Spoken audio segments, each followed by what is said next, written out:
সালাত বৃহত্তম ইবাদত, যেটি কাফের, মুশরিক আর মুসলমানের মাঝে পার্থক্যকারী।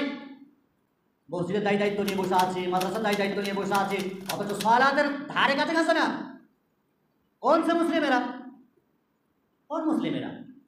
বাহুবল, ক্ষমতা, রাজনীতির ক্ষমতা, টাকা পয়সা, অর্থের ক্ষমতা দিয়ে মসজিদের এই দায়িত্ব ধরে রেখেছে। রবের কাছে জান্নাত যাওয়া যাবে এইভাবে? সম্মানিত উপস্থিতি, মসজিদ আল্লাহর উদ্দেশ্যে তৈরি হয়েছে, ইবাদত হবে, দ্বীন ইসলামের আলাপ আলোচনা হবে, দ্বীনের প্রচার প্রসার হবে, মানুষ বিভিন্ন প্রকার ইলম অর্জন করবে, মাসলা মাসাইল সম্পর্কে জানবে।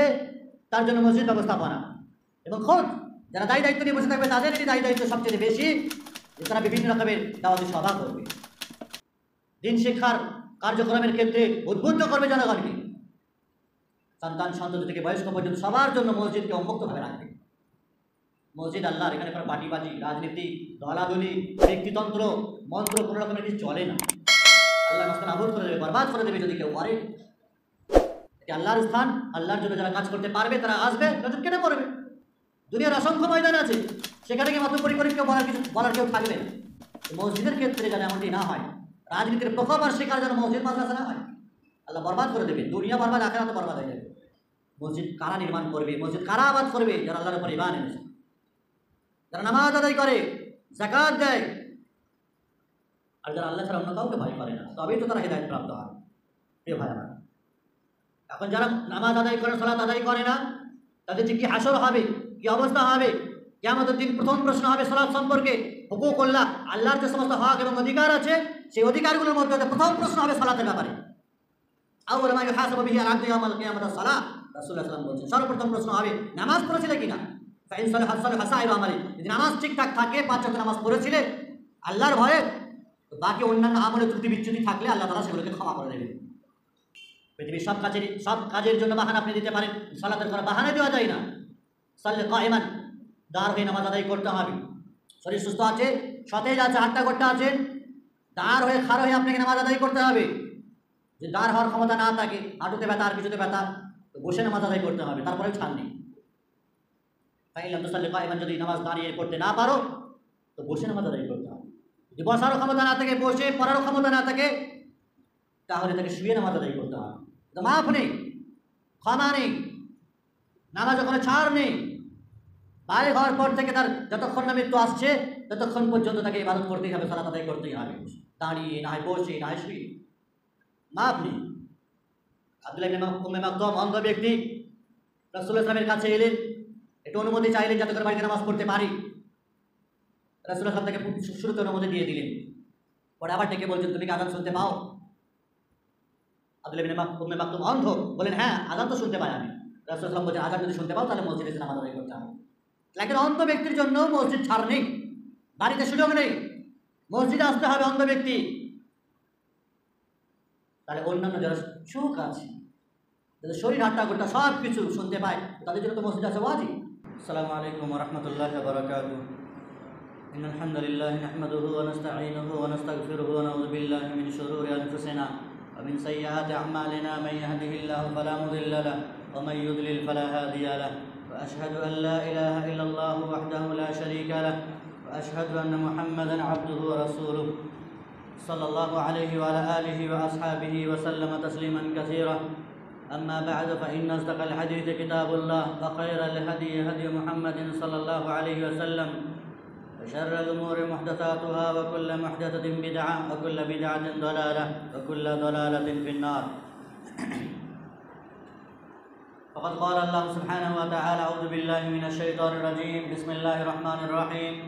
يا أيها الذين آمنوا اتقوا الله حق تقاته ولا تموتن إلا وأنتم مسلمون. يا أيها الناس اتقوا ربكم الذي خلقكم من نفس واحدة وخلق منها زوجها وبث منهما رجالا كثيرا ونساء واتقوا الله الذي تساءلون به والأرحام إن الله كان عليكم رقيبا. يا أيها الذين آمنوا اتقوا الله وقولوا قولا سديدا يصلح لكم أعمالكم ويغفر لكم ذنوبكم ومن يطع الله ورسوله فقد فاز فوزا عظيما. وقال الله عز وجل: أعوذ بالله من الشيطان الرجيم، بسم الله الرحمن الرحيم. قد أفلح المؤمنون الذين هم في صلاتهم خاشعون. সম্মানিত উলামায়ে কেরাম, সমবেত প্রাণপ্রিয় দিন দরদ ইসলাম দরদি ভাই সকল, যাবতীয় প্রশংসা হামদুসানা আল্লাহ সুবহানাহু ওয়া তাআলার নিমিত্ত আলহামদুলিল্লাহ। অতঃপর মহানবী জনাবে মুহাম্মদুর রাসূলুল্লাহ সাল্লাল্লাহু আলাইহি ওয়াসাল্লামের উপর সালাত ও সালাম তথা দরুদ নাযিল হোক। আল্লাহুম্মা আমিন। আল্লাহুম্মা সাল্লি আলাইহি, আল্লাহুম্মা বারিক আলাইহি, আল্লাহুম্মা সাল্লি ওয়া সাল্লিম আলা নবিয়িনা মুহাম্মদ ওয়া আলা আলিহি ওয়া সাহবিহি ওয়া সাল্লাম। সম্মানিত উপস্থিতি, আজকের আমাদের মিল্কি পূর্বপাড়া জামে মসজিদে দ্বীনি মজলিসের আয়োজন করা হয়েছে। আল্লাহ রাব্বুল ইজ্জত এতে বরকত দান করেন। যাদের উদ্যোগে প্রতিষ্ঠাতে এই প্রোগ্রাম বা সভার আয়োজন হয়েছে, আল্লাহ রাব্বুল ইজ্জত সকলের উদ্যোগকে, প্রচেষ্টাকে, আমাদের শরীক হওয়াকে, উপস্থিত হওয়াকে আল্লাহ তাআলা কবুল করেন। মজলিস ভিত্তিক, মসজিদ ভিত্তিক দ্বীনি কার্যক্রম, দ্বীনি আলোচনা যারা সালাফে সালেহিনদের একটি নীতিমালা বা নীতি এবং রীতি বলা যেতে পারে। মসজিদের ভেতরে দ্বীনি কথাবার্তা শোনা, দিনের আলাপ আলোচনা করা, যা বাইরের আউটডোর প্রোগ্রাম থেকে অনেক এবং অনেকতর উন্নত মানের বরকতময় বলা যেতে পারে, যেটি মসজিদ ভিত্তিক কোনো সভা হলে। আমরা মূলত কোরআন ও সুন্নাহর আলোকে সালাফে সালেহিনদের মানহাজকে সম্মুখে রেখে মানুষের জীবন চাল চরিত্র পরিবর্তন, পরিশুদ্ধকরণ, সংশোধনের উদ্দেশ্যে এবং নিজেদের দায়িত্ব, জিম্মেদারি, আমানত রক্ষার্থে খোদ নিজে এবং পরিবার পরিজন, আত্মীয় স্বজন, পাড়া প্রতিবেশী, এলাকাবাসী, জেলাবাসী সকলেই আল্লাহ রাব্বুল ইজ্জতের পক্ষ থেকে এই দায়িত্ব জিম্মেদারি পালন করে নিজেরা খোদ জাহান্নাম থেকে বেঁচে জান্নাত যাওয়ার লক্ষ্য এবং উদ্দেশ্য নিয়ে আমাদের এই অগ্রগতি, আমাদের এই শুভযাত্রা। আমি যে বিষয়কে সম্মুখে রেখে আলোচনা করতে চলেছি সেটি মূলত সালাতকে কেন্দ্র করে, নামাজকে কেন্দ্র করে। সালাতের একাধিক গুরুত্ব আছে। সালাত কোন ধরনের ইবাদত তা অধিকাংশ মানুষ হয়তো অনুভব করতেই পারেনি। সালাতের ভিতরে একাধিক ভুল ত্রুটি, ভুল ভ্রান্তি হয়ে থাকে, সেগুলোরও নিঃসন্দেহী করা, সেগুলো সম্পর্কে সতর্ক হওয়া। যারা আমরা নামাজ আদায় করছি, সালাত আদায় করছি, তাদের জন্য যেমন জরুরি, আর যারা সালাত থেকে দূরে সরে থাকে তাদের জন্য জানা জরুরি বিষয় যে সালাত কতটা গুরুত্বপূর্ণ জিনিস। এই জন্য আমি আল্লাহ রাব্বুল ইজ্জতের এই গ্রন্থ থেকে একটু আয়াত পেশ করেছি, ক্বাদ আফলাহাল মুমিনুন আল্লাযীনা হুম ফী সালাতিহিম খাশিউন। আল্লাহ রাব্বুল ইজ্জত তিনি বলেছেন যে মুমিনরা সফলকাম, যারা তাদের নামাজে খুশু খুজু ইখতিয়ার করে, ধীর স্থিরতার সহিত নামাজ আদায় করে, তাড়াহুড়ো করে না, খামখেয়ালি মতো নামাজ আদায় করে না, যেমন তেমন করে না আছে কাপড় চোপড়ে ঠিক, না আছে জায়গা ঠিক, না আছে দাঁড়ানোর কোনো ধরন করণ ঠিক ঠিকানা, যাচ্ছে তাই ভাবে, যেমন তেমন ভাবে কোনো রকমে অজু করে আর নামাজে দাঁড়িয়ে যায়। নামাজে ধীরস্থিরতা থাকে না। নামাজে দাঁড়ানোর পরে বিভিন্ন রকমের চুলকানি, জামা কাপড় খোলা গুছানো, টুপি পকেটে আছে দেওয়া, হাত গোটানো, পা গোটানো, আরও কিছু যত রকমের কাজকর্ম আছে তারা সেগুলো নামাজে সারে। এমন নামাজিদের কথা কিন্তু আল্লাহ রাব্বুল ইজ্জত বলেননি, বরং সেই সমস্ত নামাজি যারা সফল কাম, সেই সমস্ত মুসলমান বা মুমিন যারা সফল কাম, যারা তাদের সালাতে একাগ্রতা সৃষ্টি করে, ধীরস্থিরতার সহিত নামাজ আদায় করে। তাহলে এই আয়াতের উল্টো যদি মফহুমে মুখালিফা নিই আমরা, তাহলে যারা নামাজে ধীরস্থিরতা অবলম্বন করে না, একাগ্রতা নেই, খুশু খুজু নেই, শান্তি স্বস্তির সাথে নামাজ আদায় করে না, বিনয় নম্রতা নেই, তাহলে তারা সফল কাম নয়, তারা সাকসেসফুল নয়। এই আয়াতের উল্টো অর্থে নেই। নামাজ পড়লেই যে নামাজ কবুল হবে যেমন তেমন করে পড়লেই হবে এমনটি কিন্তু না। আল্লাহ রাব্বুল ইজ্জত নামাজীদের ক্ষেত্রেও বলেছেন জাহান্নামী হবে, নামাজীদের ক্ষেত্রেও বলেছেন অনেক নামাজি জাহান্নামী হবে।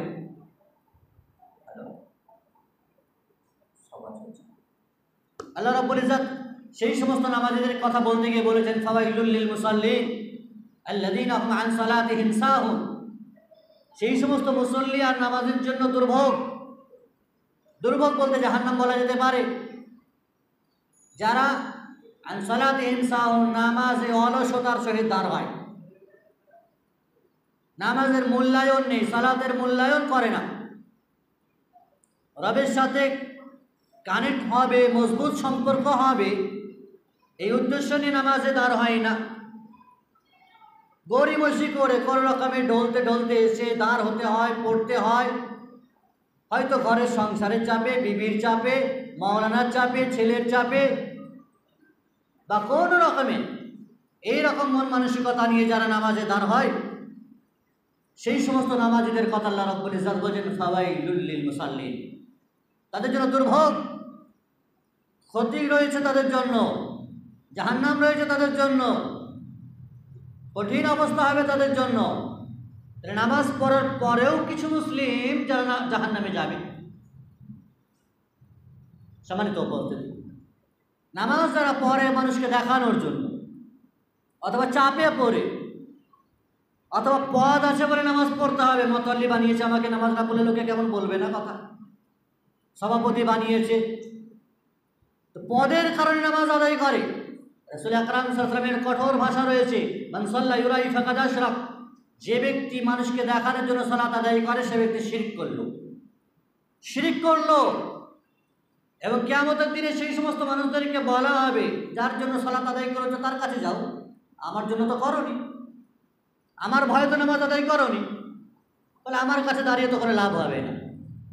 যারা যার ইবাদত করতো তাদেরকে তার কাছে পাঠানো হবে, যাও, যাকে দেখানোর জন্য, শ্বশুরকে দেখানোর জন্য, জামাইকে দেখানোর জন্য, গ্রামবাসীকে দেখানোর জন্য নামাজ আদায় করেছিলে, পদ পেয়েছিলে বলে নামাজ আদায় করেছিলে, যাও, যেটার জন্য করেছিলে সেটা তো দুনিয়াতে পেয়ে গেছে, এখন আর কি চাও। সম্মানিত উপস্থিতি, ফলে নামাজ ইসলামের একটি, সালাত ইসলামের একটি গুরুত্বপূর্ণ রুকুন, ইসলামের ইবাদতের দ্বিতীয় রুকুন। সালাতের ক্ষেত্রে আল্লাহ তাআলা যতবার পবিত্র কোরআনে বলেছেন, অন্য কোনো ইবাদতের ক্ষেত্রে এতবার ভাষা ব্যবহার করেননি। আকিমুস সালাহ ওয়া আতুজ যাকাত, সালাত আদায় করো, যাকাত দাও। কেন এতবার বলার দরকার ছিল?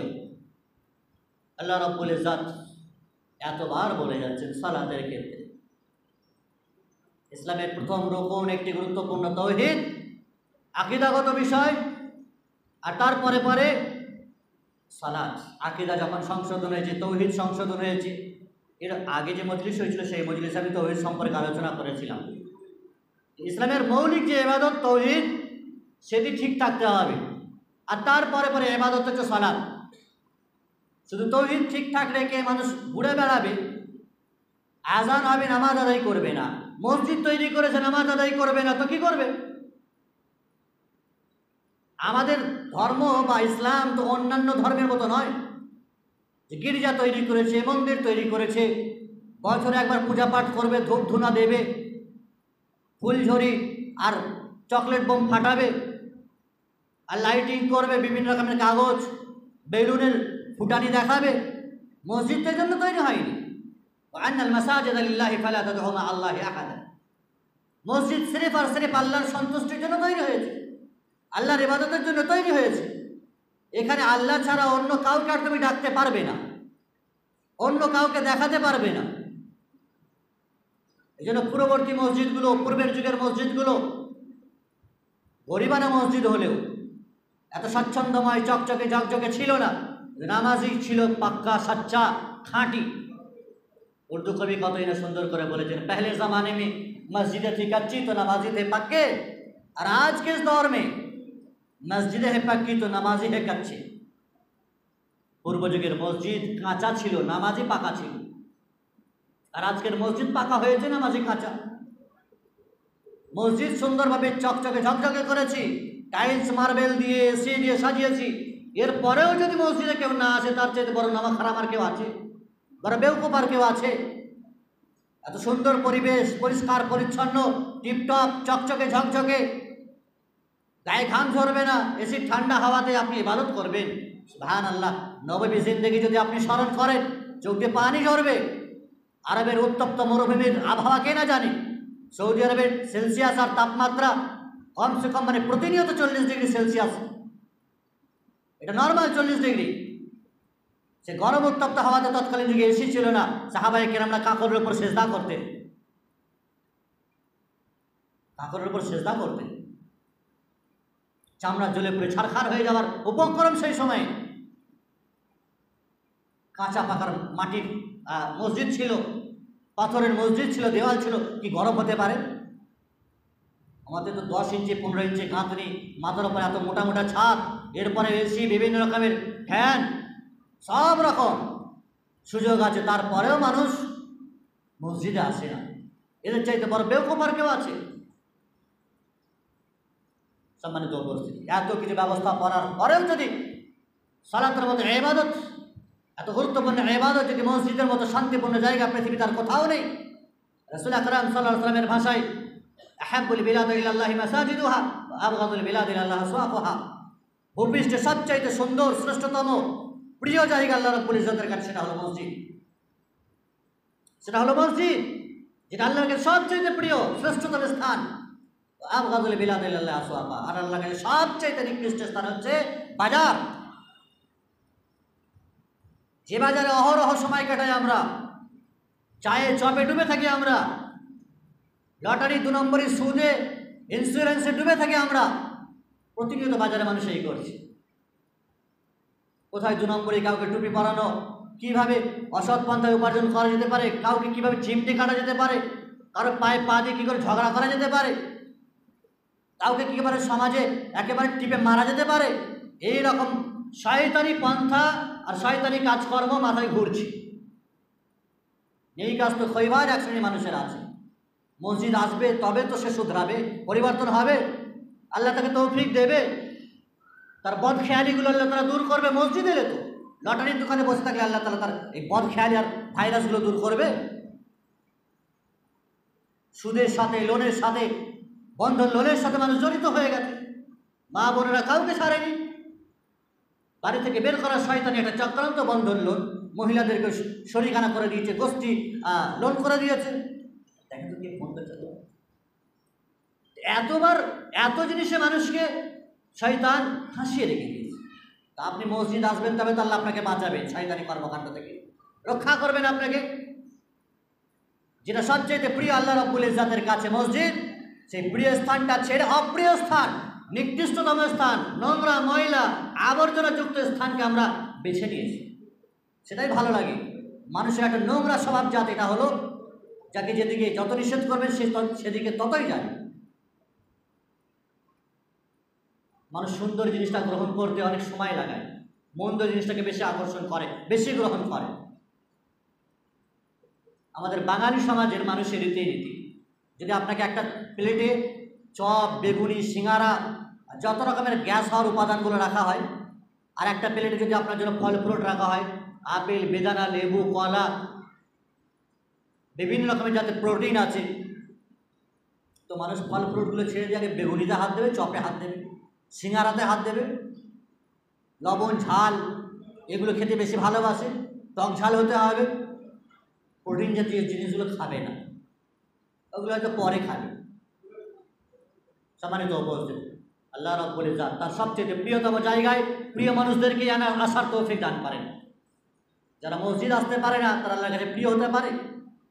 মসজিদ যার কপালে জোটে না, তার কপালে তো দুর্গাপূজার প্যান্ডেল জুটবে, মণ্ডপ জুটবে, আর মুসলিমদের বিভিন্ন রকমের ওই ধুনা বিভিন্ন রকমের অনুষ্ঠানের খাবার জুটবে।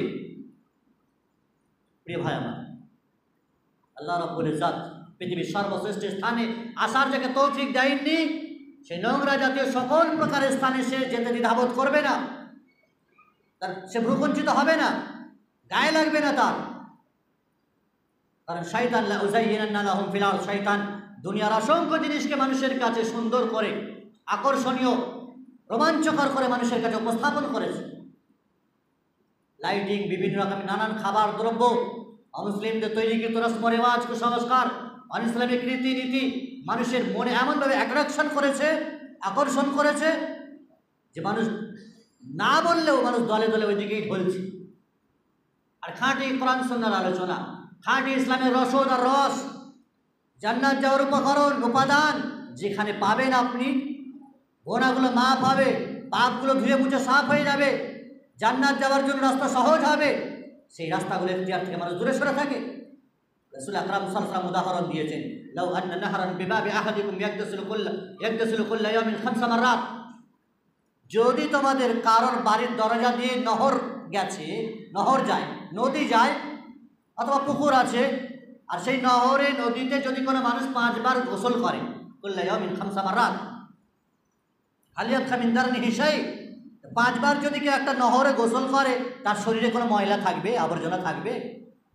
থাকতে পারে না। আমরা 5 বার যদি হাত পা ধুই, মুখ ধুই, পানি দিয়ে যতবার হাত পাগুলো ধোবো ততবার যা কিছু নোংরা আবর্জনা থাকবে, ধুলোবালি থাকবে, সেগুলো পরিষ্কার পরিচ্ছন্ন হয়ে যায়। রাসূল ইসলাম উদাহরণ দিচ্ছেন, 5 বার যদি বাড়ির সামনে দিয়ে কোনো নহর গেছে, সেখানে যদি 5 বার কেউ গোসল করে দিনে, কোনো নোংরা অবশিষ্ট থাকতে পারে? সাহাবায়ে কেরামরা বলছেন না, না, কোনো থাকবে না। রাসূল ইসলাম বলেন, ফাযালিকা মিসলু সালাওয়াতুল খামস আল্লাতী ইয়ামহুল্লাহু বিহিন্নাল খাতায়া, এটাই হলো 5 ওয়াক্ত নামাজের উদাহরণ। কোনো মানুষ যদি 5 ওয়াক্ত নামাজ কন্টিনিউ করে, তার জীবনে গুনাহ থাকতে পারে না, পাপ থাকতে পারে না, কোনো রকমের ত্রুটি বুচ্ছিতি যা থাকবে আল্লাহ রাব্বুল ইজ্জত মাফ করে দেবেন 5 ওয়াক্ত নামাজের সাথে সাথে। যদি কোনো বান্দা ওযু করে, রাসূল সাল্লাল্লাহু বলেছেন, ওযু করলে কোনো ব্যক্তি পূর্ণাঙ্গভাবে যদি ওযু করে, তাহলে সে ওযুর সাথে সাথে তার গুনাহগুলো ঝরে যায়।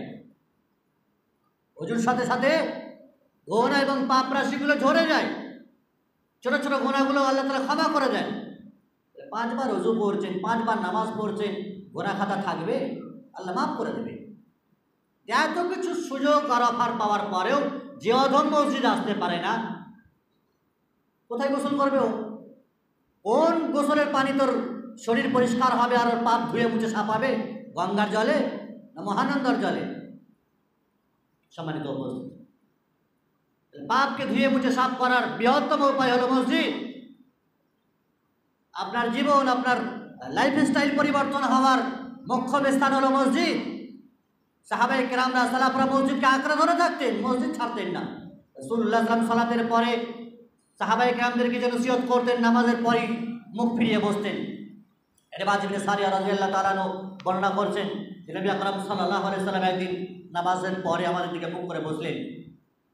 ফাওয়া'আযানা মাও'আযাতান বালিগা যারাফাত মিনহাল উয়ুন ওয়া ওয়াজিলাত মিনহাল কুলুব, আমাদের দিকে ঘুরে বসার পরে ওয়াজ নসিহত করতে থাকলেন, আমাদেরকে গুরুত্বপূর্ণ নসিহত করতে থাকলেন, যে নসিহতের কারণে আমাদের চোখ দিয়ে টস টস করে পানি পড়তে লাগলো, অন্তর ভয়ে ভীত সন্ত্রস্ত হয়ে গেল, কম্পন সৃষ্টি হলো অন্তরে।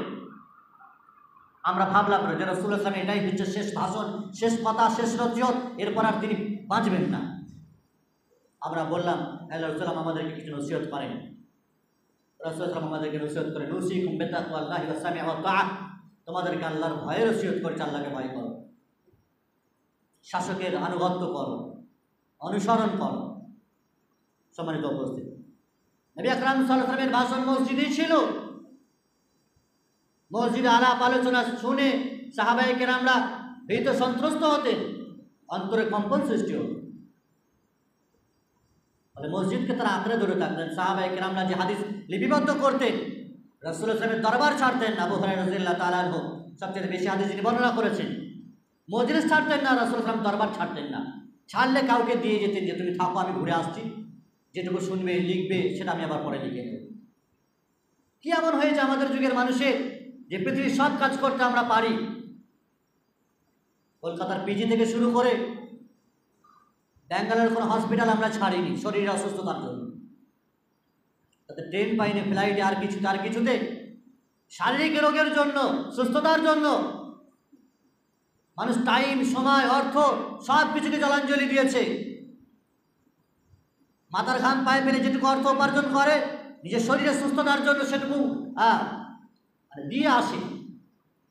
তাতে 20, 30, 40, 50 হাজার কোনো ব্যাপার নয়, দিয়ে আসে, শুধু শরীর সুস্থ থাকবে কিছুকালের জন্য, ক্ষণস্থায়ী জীবনে, আর তোমার আত্মা সুস্থ থাকবে ইহকাল আর পরকালে। তার জন্য কি করেছো?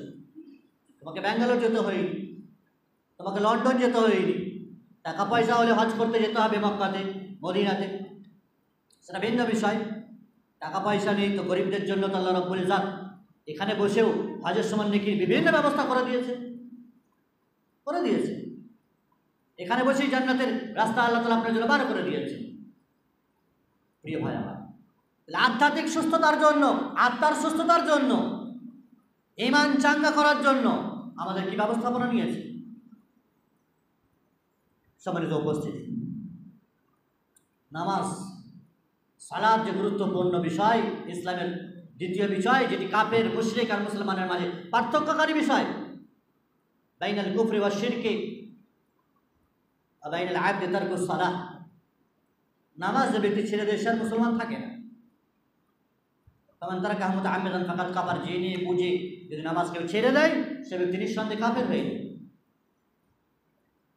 পরিপূর্ণ নামাজে যারা অস্বীকার করে, নামাজ বলে কোনো জিনিস নেই, নিঃসন্দেহে সে কাফের, এতে তো কোনো সন্দেহ নেই। কিন্তু বর্তমান প্রেক্ষাপটের মুসলিমদের, মুসলমানদের সমস্যা হচ্ছে যে পরিপূর্ণ অস্বীকার করে না, গরিবসী, অলসতা, টাইম পাচ্ছি না, বিভিন্ন রকমের ওজোর আপত্তি, সময় হচ্ছে না, ব্যবসা বাণিজ্য আছে, চাষবাস আছে, চাকরি বাকরি আছে, দোকান আছে, সময়ে সালাত আদায় করতে পারি না, বিভিন্ন ওজোর আপত্তি বাহানা দিয়ে কন্টিনিউ নামাজ ছেড়ে বসে আছে। এই অলসতার, গরিবসীর কারণে যদি এটি কন্টিনিউ হয়ে থাকে তাহলে সেও কি মুসলিম থাকতে পারে? কখনো না। কিন্তু পড়ছে, এক দু ওয়াক্ত এদিক ওদিক হচ্ছে, এই অলসতা গরিবসী ভিন্ন বিষয়। আর অলসতা গরিবসী করে একেবারে নামাজ আদায় করেন, তাদের হুকুম আবার ভিন্ন। সম্মানিত উপস্থিতি, সালাত, যে সালাত প্রতিষ্ঠার জন্য রাসূল আকরাম সাল্লাল্লাহু আলাইহি ওয়াসাল্লাম মক্কাতে নবী হওয়ার পূর্বেও কিছু সময় সালাত আদায় করতে হয়েছে, তখন কিন্তু সালাত ফরজ হয়নি। নবী হওয়ার পরেও 13 বছর লুকিয়ে চুরি সালাত আদায় করেছেন, তখন সালাত ফরজ হয়নি। মদিনাতে আসার পর সালাত ফরজ হয়েছে। সালাত মদিনাতে আসার পর ফরজ হয়েছে।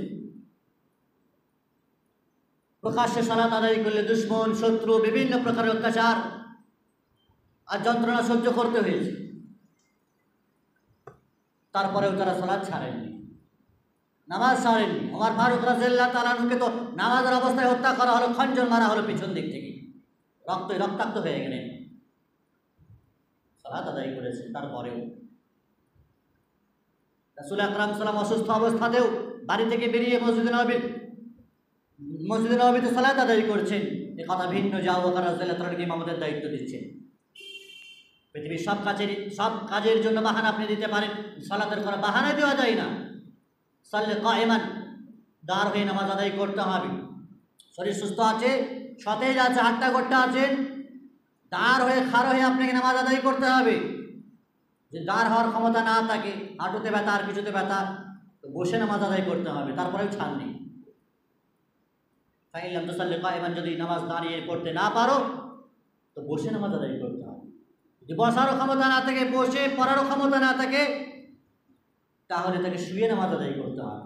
তো মাফ নেই, ক্ষমা নেই, নামাজে কোনো ছাড় নেই।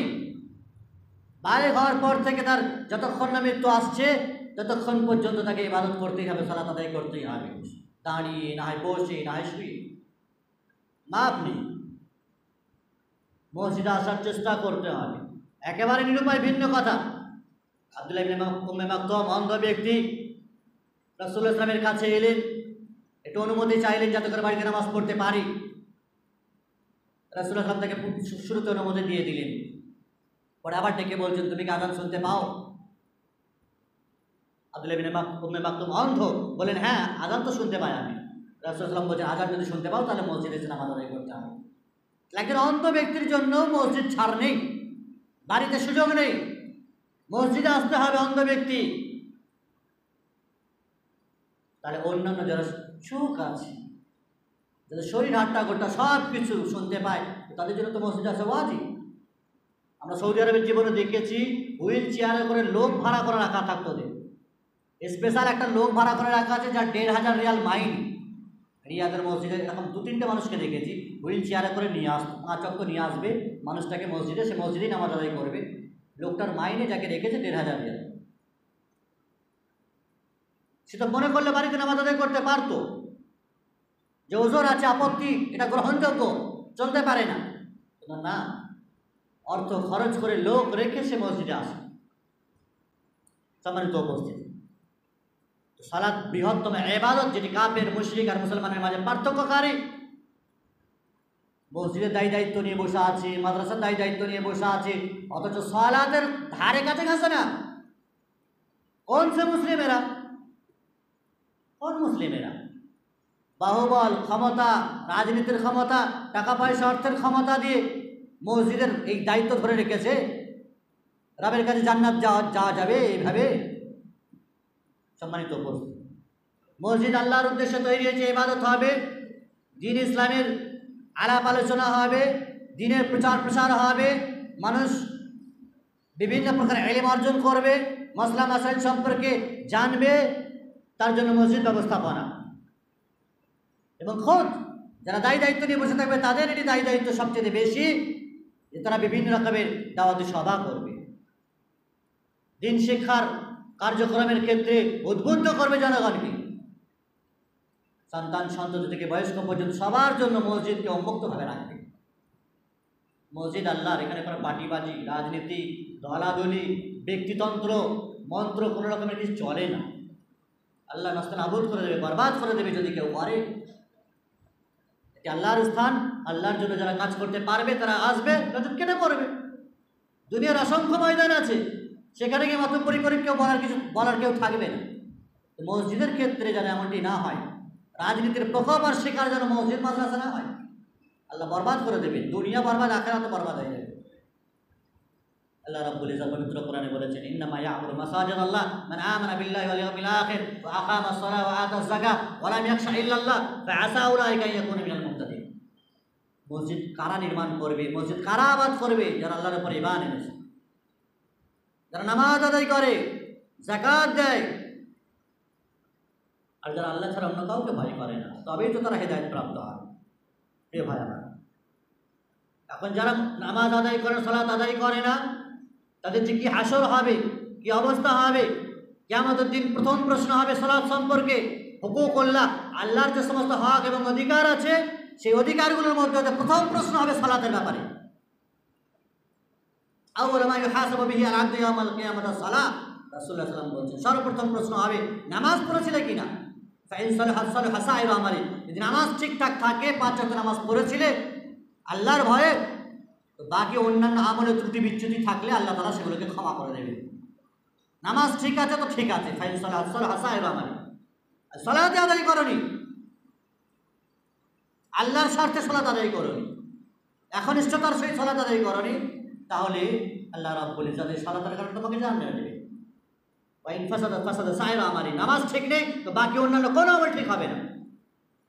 আর বান্দার অধিকারগুলোর মধ্যে হতে সর্বপ্রথম খুন তথা হত্যা সম্পর্কে প্রশ্ন করা হবে হুকুকুল ইবাদের মধ্যে।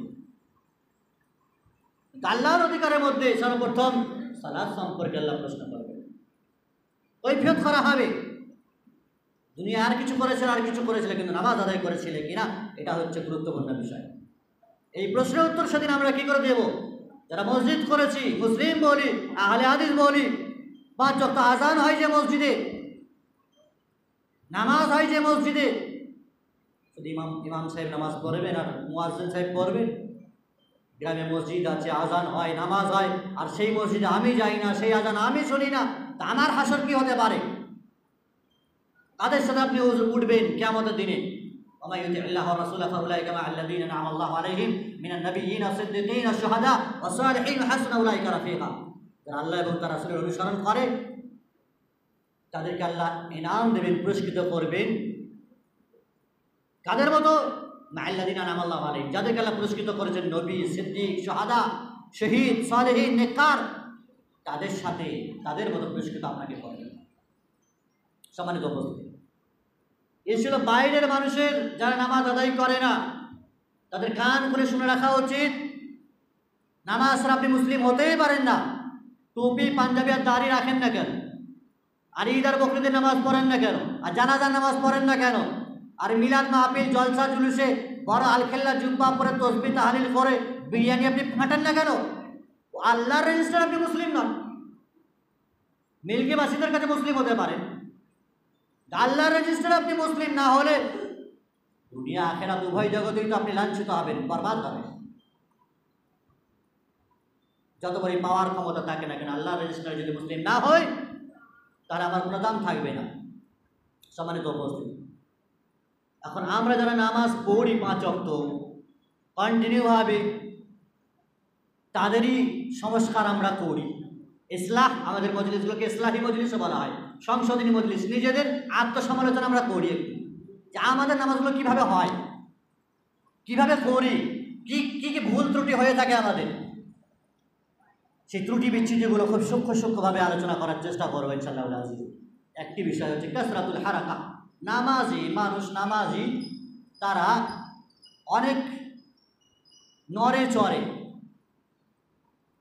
নামাজে দাঁড়িয়ে খেলাধুলা করে, শরীরকে দোলায়, ঘাড়কে দোলায়, হাত পাকে দোলায়, বিভিন্ন রকমের নড়াচড়া করে। সহিহ মুসলিমে বর্ণিত রাসূলুল্লাহ সাল্লাল্লাহু আলাইহি ওয়াসাল্লাম বলেছেন, মালি আরাকুম রাফি আইদিকুম কাআন্নাহা আযনাবু খাইলি শুমুসিন উসকুরু ফিস সালাহ। রাসূলুল্লাহ বলেছেন, তোমাদের কি হয়েছে? আমি দেখতে পাচ্ছি যে নামাজে তোমরা তোমাদের হাতগুলোকে তুলছো, হাতগুলোকে নাড়াচাড়া করছো। তার মানে সালাম ফেরানোর সময় সাহাবায়ে কেরামরা সালাম ফেরানোর সময় আসসালামু আলাইকুম ওয়া রাহমাতুল্লাহ, আসসালামু আলাইকুম ওয়া রাহমাতুল্লাহ এভাবে হাত তুলতেন। রাসূলুল্লাহ সাল্লাল্লাহু আলাইহি ওয়াসাল্লাম এই দৃশ্য দেখার পরে তিনি সাহাবায়ে কেরামদেরকে বলছেন, কি ব্যাপার, এভাবে দেখছি কেন তোমাদেরকে? নামাজে এই হরকত করছো কেন? এই অঙ্গভঙ্গিমা হচ্ছে কেন তোমাদের? উসকুনু ফিস সালাহ, নামাজে ধীর স্থিরতা বজায় রাখো, এইভাবে হাত তুলবে না। নামাজে ধীর স্থিরতা বজায় রাখতে হবে, পাশে যিনি আছেন সে যেন কষ্ট না পায়, কেউ কারোর পায়ের ওপর পা যেন চেপে না দেয়, শরীরের চাইতে পা বড় ভাগ করেছে এমনটাও যেন না হয়, অথবা ছোট করেছে এমনটাও যেন না হয়, গায়ে গায়ে ঘেঁষা লাগছে এমনটা যেন না হয়। এক নামাজের জন্য আরেক নামাজের কষ্ট হয়, নামাজে দাঁড়ানোর জন্য, রুকু সেজদা করার জন্য এমনটি যেন না হয়। নড়াচড়া করা যাবে না নামাজে, বাড়তি নড়াচড়া এই নয়, যেমন রুকু সেজদা করতে হাত তুলতে, এটা তো করতে হবে, তো অধিক নড়াচড়া করতেন সাহাবায়ে কেরামদের মধ্যে এটা ছিল। সালাম ফেরানোর সময় হাত এরকম করছিলেন, রাসূলুল্লাহ নিষেধ করলেন। সম্মানিত উপস্থিতি, অনুরূপভাবে আল ইলতিফাত, ইলতিফাত মানে এদিক সেদিকে তাকানো। নামাজীদের একটা খারাপ রোগ আছে, বদ রোগ আছে। নামাজে দাঁড়িয়ে আল্লাহ আকবার বলে নামাজে দাঁড়িয়ে পূর্ব পশ্চিম সব দেখা হয়ে গেল, সামনে কাতারে কে আছে, ডানে কে আছে, বামে কে আছে, সব আর চোখে দেখা হয়ে গেছে। কার সাথে বাজারে ঝগড়া, গ্রামে ঝগড়া, সব দেখা হয়ে গেল। কে কার পাশে দাঁড়িয়েছে দেখা হয়ে গেল, পরে দেবে। সামনে পিছন আগা ঘোরা, নামাজে দাঁড়িয়ে ওর চোখের নজরে সব কিছু ওর চলে আসে, ক্যালকুলেশন করে ফেলে। আল ইলতিফাত, এটিকে বলা হয় চোখ নাড়াচাড়া করা। সহিহ বুখারীতে বর্ণিত রাসূলুল্লাহ সাল্লাল্লাহু আলাইহি ওয়াসাল্লাম তিনি বলছেন, আয়েশা রাদিয়াল্লাহু আনহা বর্ণনা করছেন, সাআলতু রাসূলুল্লাহ সাল্লাল্লাহু আলাইহি ওয়াসাল্লাম আনিল ইলতিফাত ফিস সালাহ, নামাজে এদিক সেদিক তাকানোর বিষয়ে আমি প্রশ্ন করলাম। রাসূলুল্লাহ সাল্লাল্লাহু আলাইহি ওয়াসাল্লাম বলছেন, ওয়া ইখতিলাফুন ইয়াখতালিফু শাইতান, এটা শয়তানের একটা মার, শয়তানের একটা চপেটা হাত। শয়তান মানুষের নজরকে এভাবে ঘোরায়, এক জায়গাতেই নজর দিবি, তোর পাশে তাকিয়ে দেখ, বিরিয়ানি এসেছে কি মিষ্টি মিষ্টান্ন আছে একটু তাকিয়ে দেখ, নতুন নতুন ভাই নতুন নতুন জুব্বা পাঞ্জাবি বিভিন্ন রকমের সেন্ট আতর মেরে এসেছে একটু দেখ। এটা শয়তানের একটি মার, একটার শয়তান। শয়তান নামাজেও নামাজীদেরকে নিয়ে খেলা করে না, শয়তান নামাজেও তো আসে। এই জন্য কাতারকে খুব সুন্দরভাবে সারিবদ্ধ করতে বলা হয়েছে, পায়ে পা মিলিয়ে, পিছন দিকের গাঁট থেকে পা মিলাতে হবে, সামনে আঙুলে নয়, বরং পিছন দিকের গাঁট থেকে মিলাতে হবে। কাতার সোজা করতে বলা হয়েছে। রাসূলুল্লাহ প্রত্যেক নামাজের শুরুতে বলতেন, ইস্তাউ আকিমু সুবুহাকুম, কাতার সোজা করো, আসুদ্দুল খালাল, খালি জায়গা পূর্ণ করো, ফাইন্না তাসবিয়াতুস সাফি মিন তামামিস সালাহ, কারণ কাতার সোজা করার নামই হচ্ছে নামাজের পূর্ণাঙ্গতা। এটা গুরুত্বপূর্ণ বিষয়। অধিকাংশ মসজিদে না ইমাম বলে আর না মুসল্লিদের কোনো ভাবা চাকা আছে। দাঁড় হলেই হলো, যে হাওড়া বর্ধমান পা কোথায় আছে দেখার দরকার নেই। ডান পা হাওড়ায়, বাম পা বর্ধমানে আছে, না আছে কাতার সোজা, না আছে দাঁড়ানোর ঢং। রাসূলুল্লাহ দিস্তাও একেবারে সোজা সোজা দাঁড়াও, কাতা সোজা করে দাঁড়াও।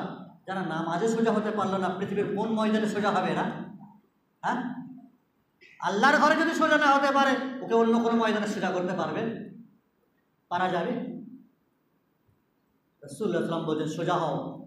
কাতার সোজা করার নাম হচ্ছে নামাজের পূর্ণাঙ্গতা। তো এটি শয়তানের এক প্রকারের মার, যেটি শয়তান মানুষকে নিয়ে খেলা করে। শয়তান নামাজিদেরকে বলে উযকুর কাযা ওয়া কাযা। এই জন্য কোনো জিনিস হারিয়ে গেলে কোনো কেউ বলেছেন, কোনো জিনিস হারিয়ে গেলে নামাজ পড়তে শুরু করো, শয়তান মনে করিয়ে দেবে। শয়তান মনে করিয়ে দেবে। শয়তান নামাজিদের মাঝে ফুট ডালে, ফুট অন্তরে বলে উযকুর কাযা ওয়া কাযা, স্মরণ করো। আরে সেই কাজটা ফেলে এসছো, বড়রামবাটিতে, সিঙ্গুরে, কামারকুণ্ডতে বাজার করতে গেছলে এই দেখে এসছো, এটা ফেলে এসছো, ওটা ফেলে এসছো, স্মরণ করো। বিভিন্ন জিনিস যা স্মরণে থাকে না, নামাজ আপনাকে স্মরণ করায়, শয়তান স্মরণ করায়। আর শয়তানের সাথে যদি সাথ দেন তো গেল আপনার রবের সাথে কানেক্টিং, যোগাযোগ বিচ্ছিন্ন হয়ে যাবে আপনার। আর রবকে স্মরণ করতে হবে। যদি শয়তান এরকম ধরনের কোনো কিছু ওয়াসওয়াসা দেয়, তাহলে বলা হয় যে বাঁ দিকে 3 বার থুতু ফেলবে। বাঁ দিকে 3 বার নিজের ঘাড়ের দিকে লক্ষ্য করে হালকা থুক থুক করে থুতু ফেলতে হবে। সম্মানিত উপস্থিতি, অনুরূপভাবে মানুষ আগে পিছিয়ে, আসমানে জমিনে বিভিন্ন জায়গাতে তাকায়। রাসূলুল্লাহ সাল্লাল্লাহু আলাইহি ওয়াসাল্লাম কঠোরভাবে নিষেধ করেছেন, সতর্কতা অবলম্বন করতে বলেছেন। মা বালু আকওয়ামিন ইয়ারফাউনা আবসারহুম ইলাস সামা। মানুষের কি হয়েছে, জাতির কি হলো যে তাদের চোখগুলো উপর দিকে তাকাচ্ছে? নামাজে দাঁড়িয়েছে তো ছাদ দেখার কি আছে? আসমানের দিকে তাকাচ্ছে কেন? ফাস্তাদা কাউলু ফি যালিকা, কথাটা রাসূলুল্লাহ সাল্লাল্লাহু আলাইহি ওয়াসাল্লাম কঠোরভাবে বলছেন মানুষের কি হলো তারা তাদের চোখগুলো উপরের দিকে তাকাচ্ছে, আসমানের দিকে কেন? হাত্তা ক্বাল লা ইয়ানতাহুনা আন যালিক আও লা তুখতাফান্না আবসারুহুম। যদি মানুষ এই কাজ থেকে বিরত থাকে তো ভালো, নচেত তাদের দৃষ্টিশক্তিকে কেড়ে নেওয়া হবে।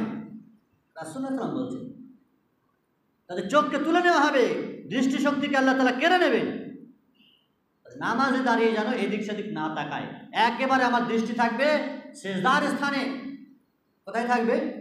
সেজদার স্থানে। এমনকি রুকুতেও যখন আমরা থাকবো তখন আমাদের দৃষ্টি কিন্তু সেজদার স্থানেই থাকবে। অনেকে রুকুতে থাকলে দৃষ্টি পায়ের নখের দিকে তাকায়, বুড়ো আঙুলের ডগার দিকে তাকায় না। নামাজে সর্বসময় আপনার দৃষ্টি সেজদার স্থানে থাকবে। শুধুমাত্র তাশাহুদের সময় 2 রাকাত অথবা 4 রাকাতে আত্তাহিয়াতুলিল্লাহ পড়ি, ওই সময়গুলো শুধুমাত্র আপনার দৃষ্টি আঙুলের দিকে থাকবে। বাকি সর্বসময় কোথায় থাকবে? সেজদার স্থানে। সেজদার স্থানে। নামাজের ক্ষেত্রে এদিক সেদিক তাকানো তাহলে বুঝতে পারলাম চরমভাবে নিষেধ। হরকত করা, নড়াচড়া করা চরমভাবে নিষেধ। এবং কোমরে হাত রাখাও নামাজের সময় নিষেধ। অনেকে নামাজ পড়তে দাঁড় হওয়ার সময় কোমরে হাত দেয়, নিয়ত বেঁধেছে, নিয়ত বাঁধার পরেও কোমরে হাত দিয়ে একটু শরীরটাকে ফোটাচ্ছে। অলসতা আছে, একটু মাঠে ঘাটে খেটে এসেছে ব্যবসা বাণিজ্য থেকে, একটু শরীরকে ফোটায়, কোমরে হাত রাখা রাসূলুল্লাহ এটাও নিষেধ করেছেন। সহিহ বুখারীতে বর্ণিত আনিল খাসরি ফিস সালাহ, নামাজে কোমরে হাত রাখা যাবে না। অনুরূপভাবে আদমুত তামানিনা, ধীরস্থিরতা থাকে না, শান্তি থাকে না, স্বস্তি থাকে না নামাজে, এটা যেন না হয়। যায়েদ বিন ওয়াহাব রাদিয়াল্লাহু তাআলা তিনি বলছেন, হুযায়ফা বিন ইয়ামান রাদিয়াল্লাহু তাআলা একজন ব্যক্তিকে দেখলেন লা ইয়াতিমু রুকু আলা সুজুদ, পরিপূর্ণভাবে রুকু সিজদা করছে না, শান্তির সাথে ধীরস্থিরতার সাথে করছে না। রুকুতে কোনো রকম গেছে, কোমরটা ঠিক করে সোজা হয়নি, তাড়াতাড়ি উঠে পড়বে। সিজদাতেও গেছে কোনো রকমে, কপাল ঠেকলো তো নাক ঠেকলো না, নাক ঠেকছে তো কপাল ঠেকছে না, কোনো রকম। রাসূলুল্লাহ সাল্লাল্লাহু আলাইহি ওয়াসাল্লাম হুযায়ফা বিন ইয়ামান একজন ব্যক্তিকে দেখলেন, আর তাকে দেখার পর বলছেন মা সাল্লাইতা, তোমার নামাজ হয়নি, নামাজ হয়নি তোমার, ঠিক মতো রুকু নেই, সেজদা নেই, নামাজ হয়নি। ওয়ালাউ মুত্তা আলা গায়রিল ফিতরা আল্লাতী ফাতারা মুহাম্মাদান আলাইহা, যদিও তুমি এইভাবে মারা যাও না কেন, নামাজ হয়নি তোমার। মুহাম্মদের দিন ছাড়া অন্য দিনের উপরে মারা যাবে তুমি এভাবে সালাত আদায় করলে। আর সবচেয়ে বড় চোর বলা হয়েছে যারা নামাজে চুরি করে, আসওয়াউন নাস সারিকা। রাসূলুল্লাহ সাল্লাল্লাহু আলাইহি ওয়াসাল্লাম বলেন সবচেয়ে বড় চোর সে যে নামাজে চুরি করে। সাহাবায়ে কেরামরা তো বড় আশ্চর্য হয়ে গেলেন, নামাজেও মানুষ চুরি করে, দুনিয়ার সব ময়দানে তো চোর হয়েই আছে, জমিতে চুরি, দোকানে চুরি, ব্যবসা বাণিজ্যে চুরি, নামাজেও মানুষ চুরি করে। রাসূলুল্লাহ সাল্লামকে জিজ্ঞাসা করছেন, সাহাবায়ে কেরামরা কিন্তু সাদা সিধে সহজ সরল মানুষ ছিলেন, অনেক সময় এই অ্যাচ প্যাঁচা তো বুঝতেন না, আমাদের মতো রাজনীতি এত ছিল না, তো এত ট্যাংরা আর এত বক্র মাইন্ডের মানুষ ছিলেন না, তারা সাদা সিধে মানুষ, আখেরাত বুঝতেন, দুনিয়া এত বুঝতেন না, দিনটাই বেশি বুঝতেন। যেটা বুঝতে পারলে না, নামাজ আবার কী করে চুরি করে রাসূলুল্লাহ সাল্লাম? রাসূলুল্লাহ বলেন, হ্যাঁ শোনো, সবচেয়ে বড় হচ্ছে যে নামাজে চুরি করে। নামাজে চুরি করা কি? লা ইয়াতিমু রুকু ওয়ালা সুজুদা, পরিপূর্ণভাবে রুকু এবং সেজদা না করাই হলো নামাজে চুরি করা। পরিপূর্ণভাবে রুকু যদি কেউ ধীরস্থিরভাবে না করে, কোমরটাকে সোজা না করে, পিঠটাকে সোজা না করে, সেজদার ক্ষেত্রে পা দুটো, পায়ের নখ দুটো যদি জমিনে না থাকে, হাত যদি ঠিক করে না থাকে জমিনে, কপাল, নাক, 7টি অঙ্গের উপর সেজদা করতে হয়, 2 হাত, 2 হাঁটু, 2 পা আর কপাল আর নাক, এই 7টি অঙ্গ যদি একত্রিতভাবে সেজদাতে জমিনের সাথে না লাগে, তো নামাজে চুরি করা হলো, চুরি করা হচ্ছে নামাজে। তো নামাজ পড়ার পরেও যদি এই হালাত হয়, চুরি করা বলেন রাসূলুল্লাহ সাল্লাম, তো নামাজ কিন্তু কবুল হবে? যেন যারা পড়ছি খুব সাবধানতার সাথে পড়তে হবে, যেমন তেমন করো না, যে পড়তে হয় বলে পড়ছি না, 7টা অঙ্গ প্রত্যঙ্গ জমিনে ঠেকছে কি না, এটা মাথায় রাখতে হবে। রাসূলুল্লাহ সাল্লাল্লাহু আলাইহি সাল্লাম তিনি এভাবেই বলছেন যে নামাজ এটা চুরি করা হচ্ছে, ফলে নামাজই যেন এই চোর না হয়, মনে রাখবেন। অনুরূপভাবে সুনান আবু দাউদে হাদিস রয়েছে, একজন ব্যক্তি, আবু হুরায়রা রাদিয়াল্লাহু তাআলা তিনি বর্ণনা করছেন যে একজন ব্যক্তি মসজিদে এসে নামাজ পড়তে শুরু করলো। ফাসাল্লা সুম্মা জা, নামাজ পড়ার পরে রাসূলুল্লাহ সাল্লাল্লাহু আলাইহি ওয়াসাল্লামের কাছে এসে সালাম করলো। রাসূলুল্লাহ সাল্লাল্লাহু আলাইহি ওয়াসাল্লামকে যখন সালাম করলো, সালাম করার পরে রাসূলুল্লাহ সাল্লাল্লাহু আলাইহি ওয়াসাল্লাম বলছেন, ইরজি ফাসাল্লি ফাইন্নাকা লাম তুসাল্লি, তুমি ফিরে যাও, তোমার নামাজ হয়নি, ফিরে যাও, তোমার নামাজ হয়নি। লোকটা আবার এসে নামাজ পড়ছে, আবার তাকে ফিরিয়ে দিচ্ছেন, আবার নামাজ পড়ছে, আবার তাকে ফিরিয়ে দিচ্ছেন। সে বলছে, রাসূল এই চাইতে ভালো নামাজ আর আমি জানি না। রাসূল বলছেন, শোনো তাহলে কী করে নামাজ পড়তে হবে বলে দিই। ফাসবিগিল ওযু, পূর্ণাঙ্গভাবে ওযু করবে। ওযু করার সময় যেন কোনো অঙ্গ প্রত্যঙ্গ খালি না থাকে, শুকনো না থাকে, পানিতে যেন ভেজে। হাতগুলো যখন ধৌত করবে ওযুর সময়ে, হাতের যে এই মাঝখানগুলো আছে সেগুলোকে খেলাল করতে হবে। আংটিকেও লাগিয়ে থাকলে আংটিকে নড়াতে হবে যেন পানি ঢোকে তাতে। শরীরের চেহারাতে যেন ভালো করে পানি ঢোকে। দাড়ি যাদের আছে ঘন, একবার এক্সট্রা পানি নিয়ে ব্যবহার করতে পারে দাড়িতে খেলাল করতে হবে। পাগুলো আছে, পায়ের আঙুলের ফাঁকগুলো আছে, পানি দিয়ে ভালো করে আঙুল দিয়ে খেলাল করতে হবে যেন খালি না থাকে, শুকনো না থাকে। ওয়াইলুল লিল আকাবে মিনান নার, হাদিসে বলা আছে সেই সমস্ত ব্যক্তিদের জন্য দুর্ভোগ, জাহান্নামে যাবে যাদের গাঁটগুলো, জায়গাগুলো, অজুর অঙ্গগুলো শুকনো থাকতো, ভেজাতো না ভালো করে, অজু করেছে পায়ের গাঁট শুকনো আছে, আকাম, জাহান্নামে যাবে তারা। উজু করার পরে শুধু একটু অঙ্গ শুকনো থাকছে, তার কারণে যদি জাহান্নামে যেতে হয়, যারা আরো বড় বড় খুঁত আছে আর যারা নামাজ পড়েই না, তো তাদের কি হালাত হবে? রাসূলুল্লাহ বলেছেন পূর্ণাঙ্গ উজু করতে হবে, আঙুলের গাঁটগুলো খেলাল করতে হবে।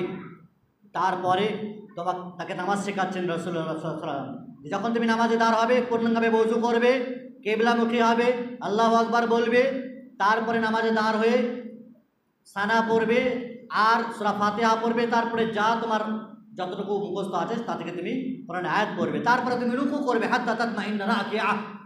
রুকু কেমন করে করবে? একেবারে ইতমিনান যেন হও তুমি রুকুতে গিয়ে, পরিপূর্ণ শান্তি স্বস্তি পাও যেন। ধর্মার কাটানি করে নামাজ নয়। কাকে মানুষ এত তাড়াহুড়ো, মানে কাকে এত সময় দেবে মানুষ? এখানে যে নামাজ এত তাড়াহুড়ো করে, কাকে সময় দেবে? কোন ব্যবসার জন্য আপনি নামাজ তাড়াহুড়ো করেছেন? রুকু করবে, সেজদা করবে, হাত্তা তাতমাইন্না সাজদান, ধীর স্থিরভাবে সেজদা করবে, অঙ্গ প্রত্যঙ্গ যেন ধীর স্থিরতা থাকে। তারপরে তুমি সালাম ফেরাবে, এইভাবে নামাজ আদায় করবে। সুম্মা ফাআলা যালিকা ফি সালাতিকা কুল্লিহা, এইভাবে তুমি বাকি রাকাতগুলো পূর্ণ করবে। ফাইদা ফাআলতা ফাকাদ তাম্মাত সালাতাক, যদি এইভাবে নামাজ আদায় করো তো ঠিক আছে, নামাজ পরিপূর্ণ হবে। ওয়া মান তাকাসতা মিন হাযা শাইআ, আর যদি এইভাবে না করো, তুমি কোথাও খুঁত দেখা যায়, যা শিখিয়ে দিলাম এর বাইরে যদি কিছু হয়, ফাইন্না মান তাকাসতা মিন সালাতিক, তাহলে তোমার নামাজের ক্ষেত্রে ত্রুটি থেকে গেল, নামাজ পরিপূর্ণ হবে না। সুনান আবু দাউদের আছে, রাসূল সাল্লাল্লাহু আলাইহি ওয়াসাল্লাম কথাও বলছেন, লা তুজু সালাতুর রাজুলি হাত্তা ইউকিমা যাহরাহু ফির রুকুইয়া সুজুদে, কোনো ব্যক্তির নামাজ যথেষ্ট হবে না যতক্ষণ না তার পিঠ সোজা না হচ্ছে রুকুতে, এবং সেজদাতে, তার নামাজ যথেষ্ট হবে না। নামাজের প্রত্যেকটা অঙ্গ প্রত্যঙ্গ ধীর স্থিরতার সহিত আমাদেরকে আদায় করতে হবে। 7টা অঙ্গই যেন জমিনে থাকে, এটা মাথায় রাখতে হবে। নাক, কপাল, 2 হাত, 2 হাঁটু আর 2 পা যেন জমিনে থাকে। সেজদা করে অনেকে পা দুটো উঁচু থাকে, পায়ের বুড়ো আঙুল দুটো আর জমিনে থাকে না, পা ওপরে উঠে গেছে। সম্মানিত উপস্থিতি, এমনটি যেন না হয়। অনুরূপভাবে নামাজের ক্ষেত্রে ইফতিরাশুজ যারা আইন, 2 হাতকে বিছিয়ে রাখা নিষেধ। কুকুরের মতো নামাজ আদায় করা, কুকুর যেমন পা দুটোকে বিছিয়ে রাখে সামনের, অনেক নামাজিরাও সেজদাতে গিয়ে হাত দুটোকে বিছিয়ে দেয়। এটা মহিলাদের মাঝে বেশি রোগ আছে। মহিলারা বেশিরভাগ এভাবে নামাজ আদায় করে, পিঠ, কনুই, হাত সব একেবারে জমিনের সাথে লেগে গেছে। মাঝখানটা খালি থাকতে হবে, হাত দুটো ভরে সেজদা যখন করবে মাঝখানে খালি থাকতে হবে, আর হাত তুলে থাকতে হবে। হাত যেন বিছিয়ে না থাকে, এটাকে কুকুরের মতো বলা হয়েছে। রাসূলুল্লাহ সাল্লাল্লাহু আলাইহি ওয়াসাল্লাম বলছেন, নাহা রাসূলুল্লাহ সাল্লাল্লাহু আলাইহি ওয়াসাল্লাম, সুনান আবু দাউদের হাদিস, আন-নুকরাতিল গুরাব ওয়া ইফতিরাশিস সাবঈ, কাকের ঠোকরের মতো নামাজ পড়া থেকে নিষেধ করেছেন। ওয়া ইফতিরাশিস সাবঈ, এবং চতুষ্পদ জন্তু হিংস্র পশুর মতো হাত বিছিয়ে নামাজ পড়তে নিষেধ করেছেন রাসূলুল্লাহ সাল্লাল্লাহু আলাইহি ওয়াসাল্লাম। কাকের ঠোকরের মতো নামাজ আদায় করা, যারা সেজদা করছে কোনো রকম সেজদা করলো, উঠলো আবার গেল, তাড়াহুড়ো, এটাকে কাকের ঠোকরের মতো বলা হয়েছে। আর হাত বিছিয়ে রাখা, এটাকে হিংস্র পশু, অন্যত্র কাল কুকুরের মতো বলা হয়েছে।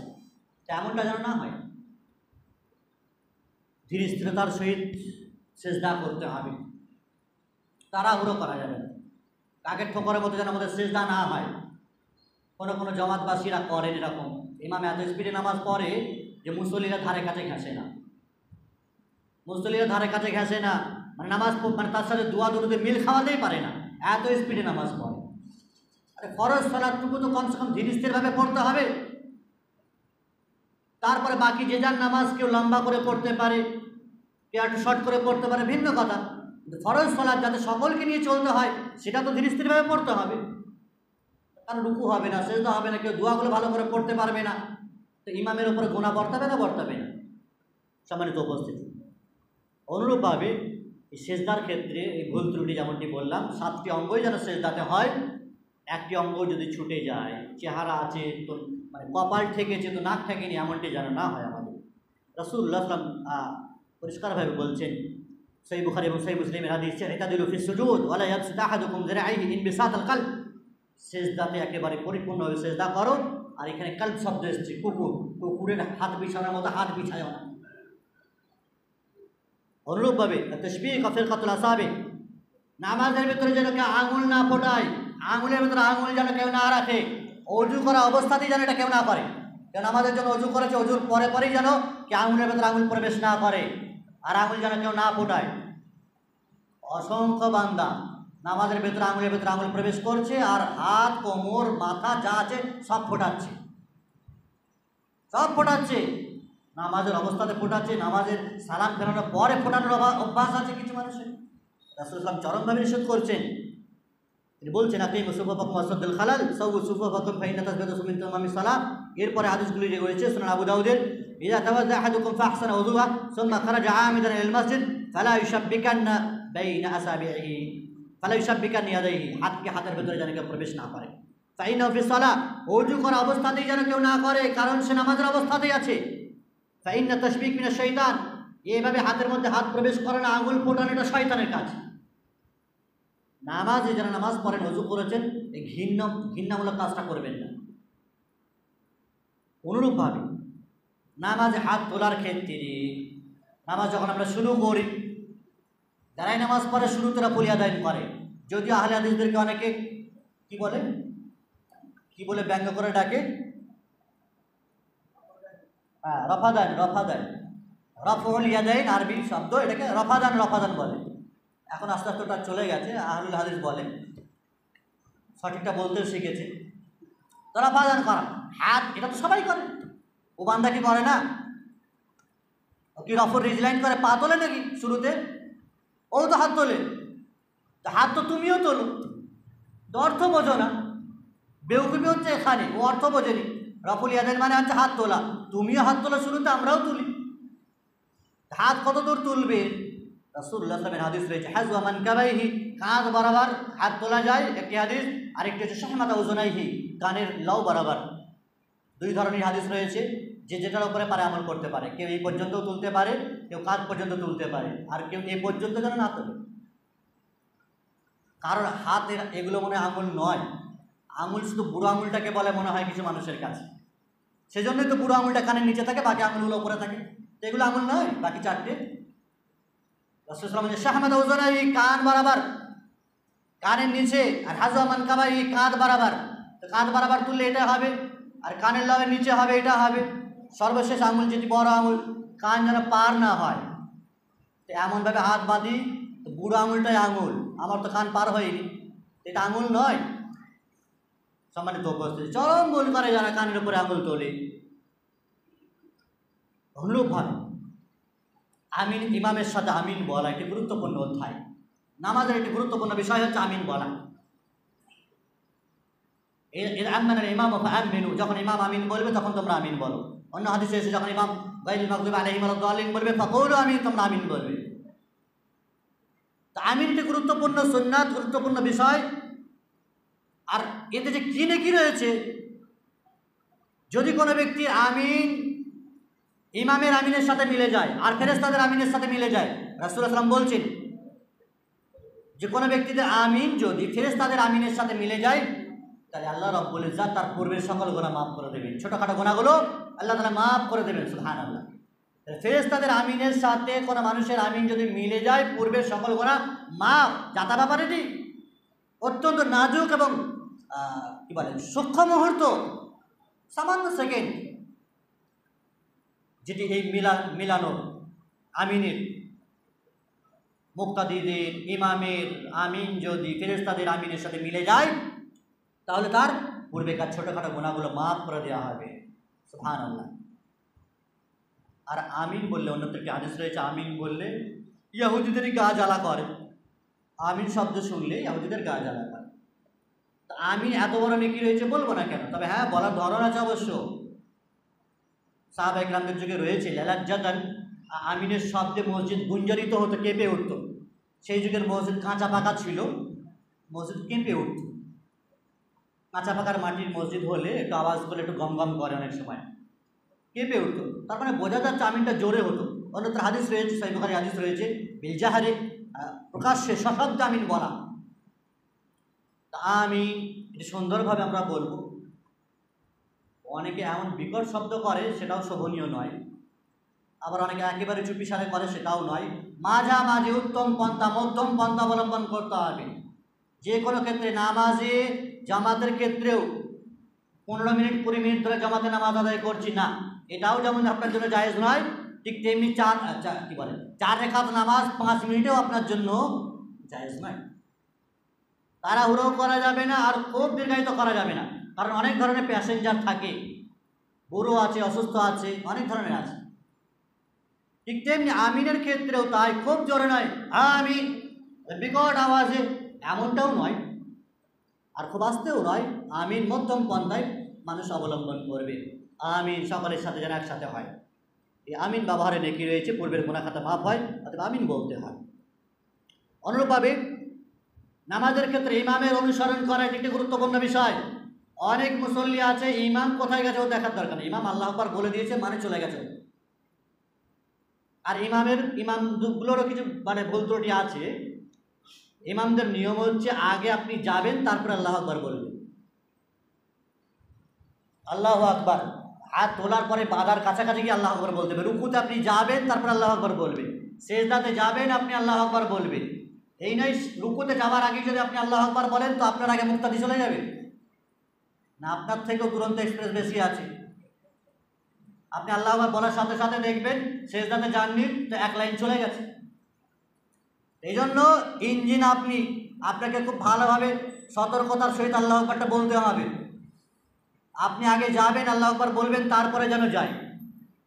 এখন ইমাম ঠিক আছে, অনেক সময় আছে ইমাম ঠিক আছে, ইমাম বলে, কিন্তু মুক্তাদিদের খুব তাড়াহুড়ো আছে, ও ইমামের সাথে সাথেই যাবে ও।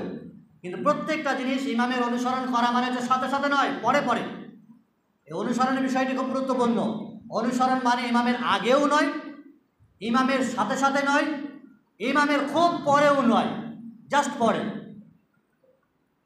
জাস্ট পরে। ইমাম রুকুতে গেছে, আল্লাহ আকবার বলেছে, এবার আপনি রুকুতে যান। ইমামের আগে আগে যেন কেউ না কাজ করে। একটি হাদিস রয়েছে যে ইমামের আগে আগে কোনো ব্যক্তি, সহিহ বুখারী হাদিস এটি, রাসূলুল্লাহ সাল্লাল্লাহু আলাইহি ওয়াসাল্লাম বলেছেন, আমা ইয়াখশা আল্লাযী ইয়ারফাউ রা'সাহু ক্বাবলা আল-ইমাম আন ইউহাব্বিল আল্লাহু রা'সাহু রা'সা হিমার। খবরদার, সতর্ক হও, সাবধান হও যে যারা তাদের মাথাকে তোলে ইমামের আগে, আল্লাহ তাআলা তার মাথাকে গাধার মাথার সাথে পরিবর্তন করে দেবেন। আল্লাহর কাছে এটা বড়, এটা করা কোনো বড় কথা? আরে বানি ইসরাঈলদেরকে তো বাঁদরে পরিণত করে দিয়েছিলেন, করেননি? ওয়াজআলনা ওয়ালাকাদ আলিমতুমুল্লাযীনা আতাদু মিনকুম ফিস-সাবতি ফাকুলনা লাহুম কুনু কিরাদাতান খাসিঈন। তাদেরকে শনিবারে মাছ ধরতে নিষেধ করা হলো, তারা সেটাই করলো। আল্লাহ বলে সবাই বাঁদর হয়ে যাও, বাঁদরে পরিণত হয়ে গেছে, হয়নি? মানুষকে বাঁদরে পরিণত করেছেন আল্লাহ তাআলা, তো তোমাকে আমাকে গাধাতে পরিণত করতে আল্লাহর কি বেশি সময় লাগবে না? যারা ইমামের আগে মাথা তুললে, ইমামের আগে কাজকর্ম করে, রাসূলুল্লাহ সাল্লাল্লাহু আলাইহি ওয়াসাল্লাম বলছেন তাদের মাথাকে আল্লাহ তাআলা গাধার মাথার সাথে পরিবর্তন করে দেবেন। সাবধান হয়ে যাও, ইমামের আগে কোনো কাজ করবে না। সুরাত হিমার, অথবা বলেছেন তাদের গোটা চেহারা গাধার চেহারার সাথে পরিবর্তন করে দেবে। আর ইমামের আগে যেন কেউ সেজদাতে না যায়, ইমামের আগে যেন কেউ রুকুতে না যায়, ইমামের আগে যেন হাত বেঁধে বসে না থাকে, ইমামের আগেই যেন রুকু থেকে না উঠে যায়, সেজদা থেকে না উঠে যায়। ইমামের পরে পরে করতে হবে, খুব পরেও নয়। অনুরূপভাবে প্রথম কাতারে নামাজ আদায় করার জন্য সচেষ্ট হতে হবে। আদমুল হিরসু আলা সাফিল আউয়াল, প্রথম কাতারে নামাজ আদায় করতে হবে।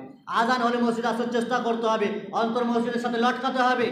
আমরা সেই হাদিস শুনেছি অনেকবারই, 7 শ্রেণীর মানুষকে আল্লাহ তাআলা তার আরশের নিচে ছায়া দান করবেন। তার মধ্যে এক শ্রেণীর মানুষ হলো কারা? যাদের অন্তর মসজিদের সাথে ঝুলে থাকে, লটকে থাকে। ইমামুন আদিল শাবুন সাফি ইবাদাতিল্লাহ ওয়া রাজুলুন কলবুহু মুআল্লাকুন বিল মাসাজিদ, যাদের অন্তর, যে সমস্ত ব্যক্তির অন্তর মসজিদের সাথে লটকে আছে, ঝুলে আছে, তার মানে সবসময় তার অন্তরে আছে কখন আজান হবে, কখন নামাজে যাব। মাগরিবের আজান হয়ে গেছে, নামাজ হয়ে গেছে, পড়ে নিয়েছে, ঈশার আজান কখন হবে, ব্যতিব্যস্ত থাকে। অন্তরে মসজিদের প্রতি মহব্বত আছে, আজান কখন হবে ধ্যান ধারণা আছে। এই হিংস আর মানে কি বলে, এই লোভ লালসা আছে, কখন নামাজে যাব, নেকি হাসিল করব।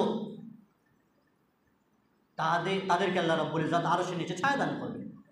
রাসূলুল্লাহ সাল্লাল্লাহু আলাইহি ওয়াসাল্লাম বলছেন, সহিহ বুখারী হাদিস, লাউ ইয়ালামুন নাস মা ফি নিদাই ওয়া সাফিল আউয়াল, যদি মানুষ জানতো যে আজানের ভিতরে এবং প্রথম কাতারে কি গুরুত্ব আছে, প্রথম কাতারের কি গুরুত্ব আর আজানের কি গুরুত্ব আছে, যদি মানুষ অনুধাবন করতে পারতো, তাহলে সুম্মা লা ইয়াজিদু ইল্লা ইয়াস্তাহিমু আলাইহি লাস্তাহামু, তারপরেও মসজিদে এসেছে দেখছে প্রথম কাতার খালি নেই, আজান দিতে এসছে দেখছে অন্য কেউ হাসিল করে নিয়েছে মাইক, আজান দেবে, লটারি করতো, লাস্তাহামু, লটারি ইল্লা ইয়াস্তাহিমু আলাইহি, লটারি করার প্রয়োজন পড়লে সে লটারি করতো। যদি জানতো যে প্রথম কাতারের কি গুরুত্ব, প্রথম সাফের কি গুরুত্ব আর আজানের কি গুরুত্ব, তাহলে লটারি করতো সে। সম্মানিত উপস্থিতি, অনুরূপভাবে ফজর আর ইশার নামাজের কথা এসেছে, যদি মানুষ জানতো এই নামাজগুলোতে কি গুরুত্ব আছে, ওয়ালাউ হাবুয়ান, তাহলে মানুষ ছেঁচড়িয়ে আসতো, যদি পা হামা করে দিয়ে আসতো, খোঁড়া পা চলতে পারে না তারপরেও হামা করে দিয়েও আসতো মানুষ, ওয়ালাউ হাবুয়ান, এত গুরুত্ব আছে নামাজের।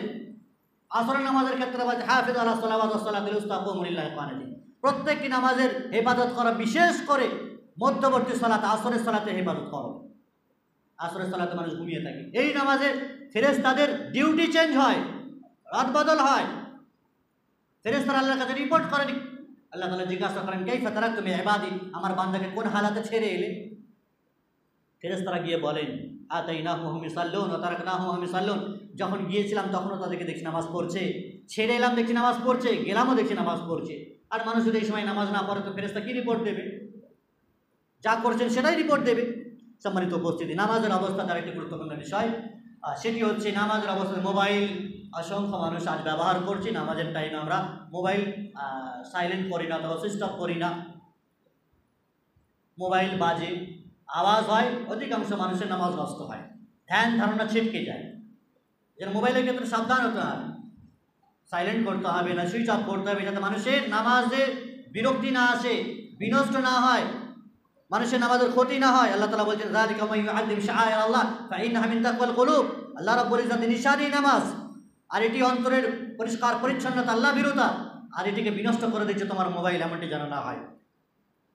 অনুরূপভাবে সালাম ফেরাতে হবে ইমামের পরে পরে। একটি ভুল ভ্রান্তি আমাদের মাঝে আছে, ইমামের সাথে আমরা সালাম ফিরিয়ে দিচ্ছি। কোনো কাজ যখন বললাম যে ইমামের সাথে হবে না, ইমামের পরে পরে হবে, তার মানে সালামটাও তো ইমামের পরে পরে হবে নাকি? ইমাম দুদিকে সালাম ফিরিয়ে নেবে, আসসালামু আলাইকুম রহমতুল্লাহ, আসসালামু আলাইকুম রহমতুল্লাহ, তখন আপনি সালাম ফেরাবেন। অথবা ইমামের একদিকে ফেরানো হয়ে যাবে আসসালামু আলাইকুম রহমতুল্লাহ, দ্বিতীয় দিকে ফেরাচ্ছেন, তার মাঝে আপনি পড়বেন একদিকে, তার সাথে সাথে হবে না, পরে পরে হবে। এটি যেন মাথায় থাকে। আল্লাহ রাব্বুল ইজ্জাতের কাছে পরিশেষে দোয়া করবো, তিনি যেন আমাদের সকলকে, যারা সালাতে আমরা অভ্যস্ত নই, নামাজ থেকে দূরে সরে আছে, আল্লাহ তাআলা তাদেরকে সালাত আদায় করার তৌফিক দান করেন, নামাজি বানিয়ে দেন। মসজিদ আছে, সেই মসজিদে তাদেরকে হাজিরি দেওয়ার তৌফিক দান করেন। এবং যারা নামাজ আদায় করছে বিভিন্ন রকমের ত্রুটি বিচ্ছুতি হচ্ছে, ওগো আল্লাহ আমাদের সেই যাবতীয় ত্রুটি বিচ্ছুতির কথা আলোচনা হলো, সেই ভুলগুলো সংশোধন করে নেওয়ার তৌফিক দান করো। ওগো আল্লাহ খাঁটি খালেস মুমিন হওয়ার, মুসল্লি হওয়ার তৌফিক দান করো। নামাজ আমাদের জন্য জাহান্নামের কারণ যেন না হয়, নামাজের মাধ্যমে যেন জান্নাত যেতে পারি, প্রকৃত মুসল্লি হতে পারি, আল্লাহ তার তৌফিক দান করো। আমিন। সাল্লাল্লাহু আলাইহি ওয়া বারাকা আলা আবদিহি ওয়া রাসূলিহি নবিয়িনা মুহাম্মদ ওয়া আলা আলিহি ওয়া সাহবিহি আজমাইন। সম্মানিত উপস্থিতি, এ পর্যায়ে আমাদের সকলের আকাঙ্ক্ষিত, সকলের প্রিয়, আমাদের শ্রদ্ধেয় উস্তাদ শেখ আইনুল হক বীরভূমি হাফেজাহুল্লাহ দীর্ঘকাল হুগলিতে থেকেছেন, সকলের কাছে পরিচিত, তিনি আপনাদের সম্মুখে গুরুত্বপূর্ণ আলোচনা রাখবেন। শেখ আইনুল হক বীরভূমি হাফেজাহুল্লাহ এখন আপনাদের সম্মুখে।